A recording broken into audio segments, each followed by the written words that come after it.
The following section will build upon the issues I discussed previously by analysing my strengths and weaknesses relating to them, then outlining possible methods of addressing them. Primarily, I will discuss my strengths. So one strength I have is my education.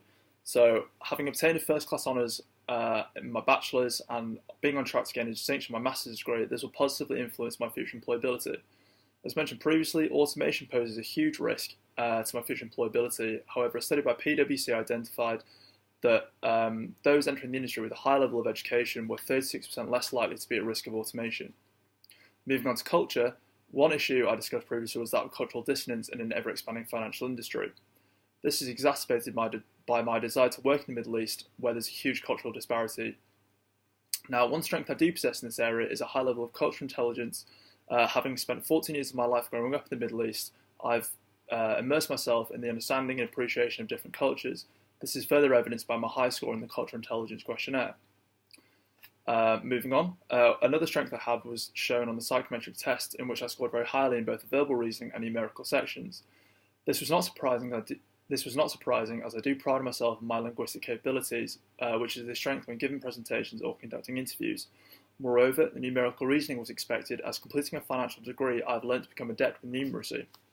Now, according to AGR, 75% of employers use these tests when administering interviews, which will help my future employability within such a large applicant group. Finally, using the workplace questionnaires, I'm seen as extremely extrovert and open, which means I'm very sociable, creative and innovative, which are highly sought after skills in the financial services industry. Now, moving on to my weaknesses, my main weakness is my lack of industry-specific experience, which Deloitte identified as being essential. Moreover, the impact of Brexit could move financial firms from London to mainland Europe, and as I'm not bilingual, this may become a weakness when competing with those who are. Furthermore, as identified by Waters, the risk of automation is reduced if an applicant has adept with technical knowledge or computer processes. I am neither.